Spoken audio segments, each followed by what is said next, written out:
All right. Hi, everybody. This is my horizontal identity case study for Chapter 9 from Why Are All the Black Kids Sitting Together in the Cafeteria? Um, the purpose of this chapter in general was kind of to discuss the um, identity development of young people who are biracial. So the author is kind of an expert in that department, seeing that she is biracial herself, from my understanding.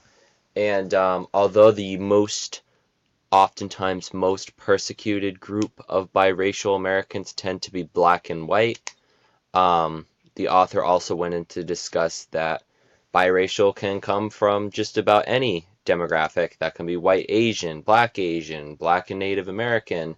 The list goes on and on and on.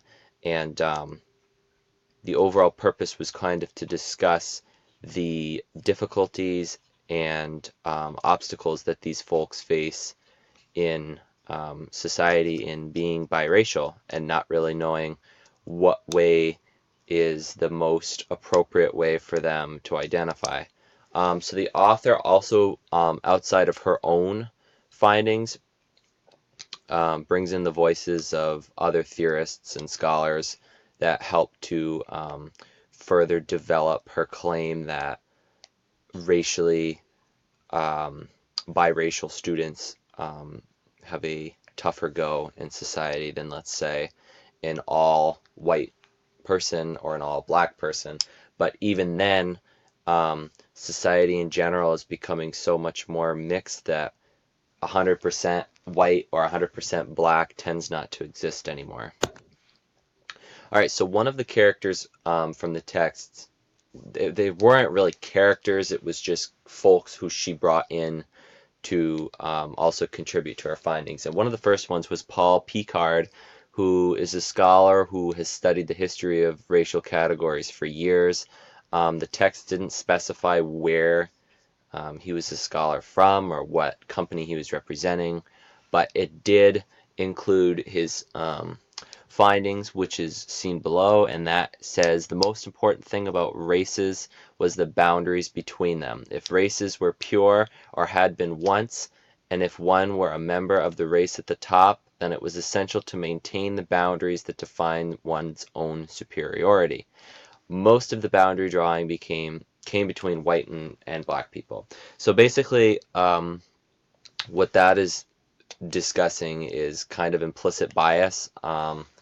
If you're a white person, um, generally that's the group of people that are considered to be um, at the so-called top in terms of privileges and history, basically. I mean, you can't really argue that.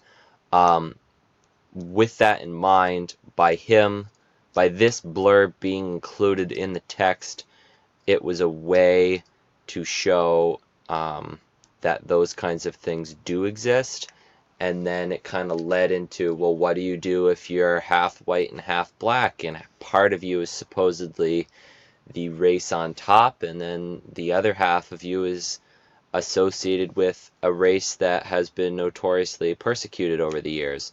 So the message from Picard was one of the opening messages of the text, with the goal to kind of make the reader determine, well, what would I do if I were in that situation? And it definitely fed the fire as to um, how you would feel if you were one of those students, and it kind of made you relate to potentially being biracial. Although, as somebody who is not biracial, even then it's very hard for me to put myself in somebody else's shoes. Another scholar that the author brought in was Carol Calhoun, who she interviewed. And Calhoun was a 54-year-old biracial woman who identified herself as black. She appeared to be white. If you were looking at her in general, many would just say, oh, that's not a black person, that's a white woman. But she was adopted at age 8 by a black family after being after her mother had to give her up after raising her for the first 8 years. And when she was adopted by this black family, she began to take to that culture more. And as a result of this, she was quoted as saying, "That's the way I was brought up, and that's where I'm comfortable." But she did say, had I stayed with my biological mother, things may have been different in that regard. And that just speaks to um, basically, if you're a biracial person, you're going to ultimately kind of have the choice as to what um, demographic you choose to label yourself in. And in Calhoun's case, she chose the black family because one would assume that she was more accustomed to that culture from age 8 on than she was with her mother. But the next character that we're going to talk about kind of is a slippery slope, because if you just let people determine what identity they are, it can necessarily not always be a very clean situation. Because that leads us into James Davis, who's the author of Who is Black? One Nation's Definition, and he was quoted as saying, um, individuals whose ancestry is 1/4 or less American Indian or anything are generally not defined as Indian or whatever the demographic they're in, unless they want to be included in that demographic. But as I said, that's kind of a slippery slope, because as we saw recently with Elizabeth Warren and the findings that she was claiming to be a Native American when in reality she's whatever the percentage is. I guess I don't know if Donald's correct in this, but 1 in 1,024th. I mean, whatever the actual percentage is, Elizabeth Warren is not a Native American. But she claimed to be a Native American to get an advantage into being accepted into law school and gain an advantage in general. So the point of that is that for a biracial individual, what do you do? Because it's kind of a losing battle. If you choose one thing, then you could be persecuted for not being enough of that. Or if you choose the other thing, then you're too much of that. So, but, granted, the Elizabeth Warren situation, very clearly she's not Native American. But according to her, her mother raised her in a very Native American-like dynamic, which is why she felt she was able to claim that she was Native American, which is kind of similar to the Calhoun situation in the fact that she was raised by a black family, but she appeared white. But in Warren's case, she took advantage of the system in the eyes of some, and as a result of that, President Trump has gotten after her pretty good, calling her Pocahontas, and getting after her for her bogus DNA test, and that will surely have an effect on her presidential bid for 2020, and that's going to be a lot of questions that she's going to have to answer. But I thought that this was interesting to include, because although Davis and Calhoun kind of illustrate a way that it's supposed to be and that it should be on paper, it's kind of hard to directly apply a paper concept into a societal concept, as we see through Warren. So what the author did was she divided the identity development of children into 3 different sections. So the preschool years, the entry into school, and then the adult and college years. And one of the phrases that stood out to me in the preschool years was that during the preschool years, children are also taught by their parents to label themselves racially.